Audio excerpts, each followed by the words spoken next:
Hello student, welcome to all. बेटा आज आप लोग डीएलएड फोर्थ सेमेस्टर का कंपलसरी पेपर शैक्षिक प्रबंधन एवं प्रशासन के विषय में अध्ययन करेंगे।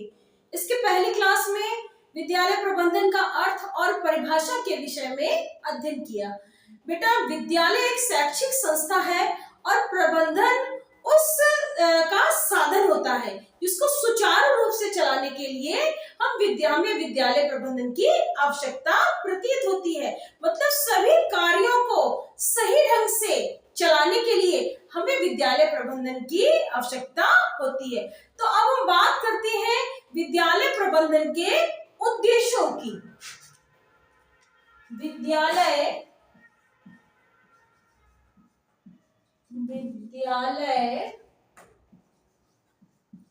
प्रबंधन के उद्देश्य।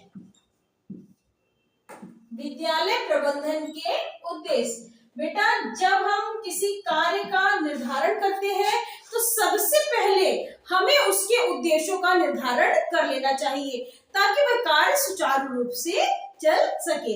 तो बेटा सबसे पहले नंबर में आता है शिक्षा के उद्देश्यों की पूर्ति। शिक्षा के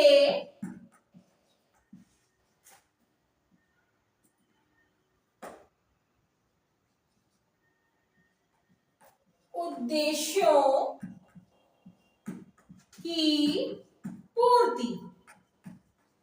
बेटा हमारी सरकार ने जो भी शिक्षा के उद्देश्य निर्धारित किए हैं वो सही ढंग से उसकी पूर्ति हो रही है कि नहीं, सही दिशा में जा रहा है कि नहीं, मतलब सही विकास हो रहा है कि नहीं, ये सारी ड्यूटीज होती है विद्यालय प्रबंधन की। अगले नंबर में आता है विद्यार्थियों का सर्वांगीण विकास। विद्यार्थियों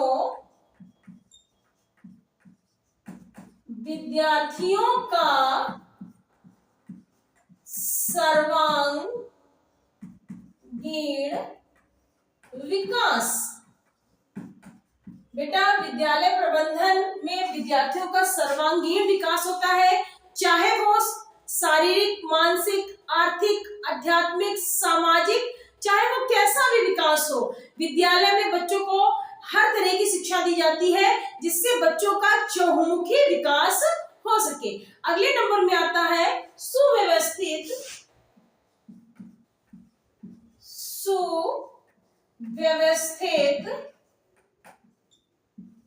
प्रशासन।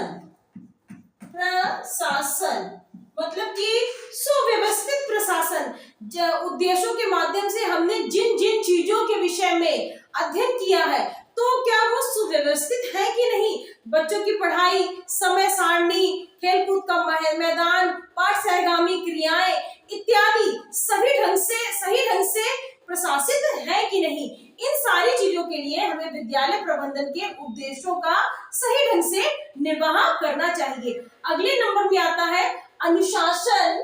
फोर्थ नंबर में अनुशासन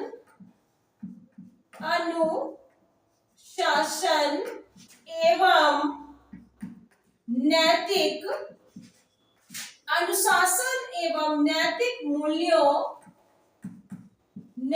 मूल्यों का विकास।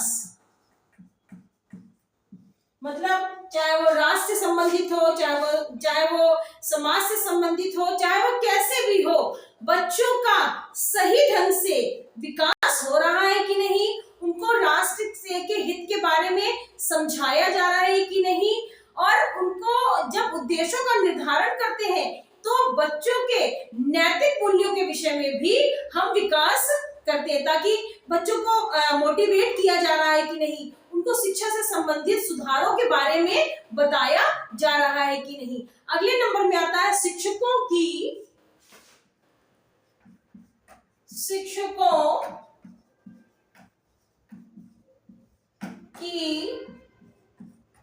कार्य क्षमता बढ़ाना। शिक्षकों को समय समय पर प्रेरणा देना, उन्हें उन्हें मोटिवेट करते रहना कि अगर हम इस तरह से सारी चीजों का संपादन करेंगे तो हमारे बच्चों का विकास होगा।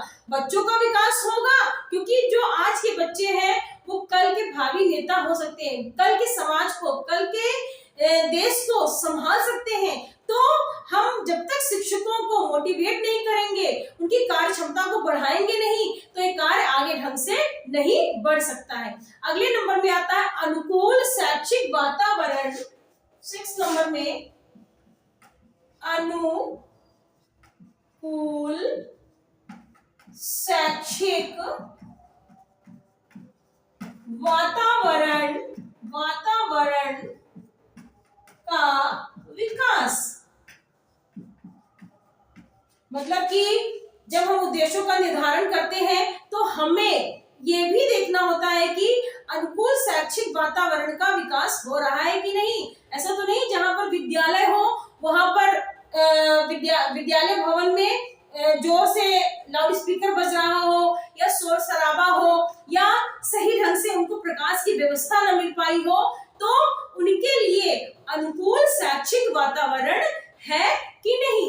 अगले नंबर में आता है समाज और, बेटा मैं इधर लिख रही हूं 7 नंबर में, समाज और विद्यालय में संबंध स्थापित करना। मतलब कि विद्यालय और समाज में परस्पर संबंध स्थापित हो पा रहा है कि नहीं, बच्चे समाज के हिसाब से शिक्षा को ग्रहण कर रहे हैं कि नहीं, समाज में जो भी रीति रिवाज है, संस्कृति है, हमारा कल्चर है, उस हिसाब से बच्चे अपने को ढाल पा रहे हैं कि नहीं। जब हम सही ढंग से बच्चों को शिक्षित करेंगे तो सही ढंग से उनका विकास भी हो पाएगा। अगले नंबर में आता है निरंतर। 8 नंबर में निरंतर मूल्यांकन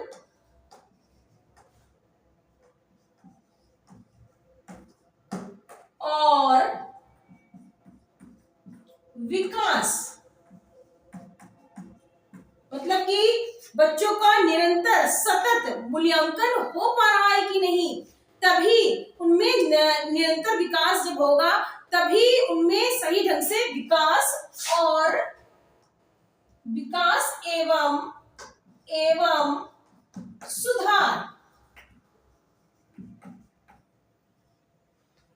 समय समय पर बच्चों को, ऐसा नहीं कि पढ़ा दिया और काम खत्म किया, समय समय पर बच्चों को मूल्यांकन भी करना चाहिए ताकि हमें पता चले कि हमने जो भी शिक्षा के उद्देश्यों का निर्धारण किया है उसका सही उपयोग हो पा रहा है कि नहीं, बच्चों का राष्ट्रीय और सामाजिक तौर पर विकास हो पा रहा है कि नहीं, आपस में तालमेल बैठा पा रहे हैं कि नहीं।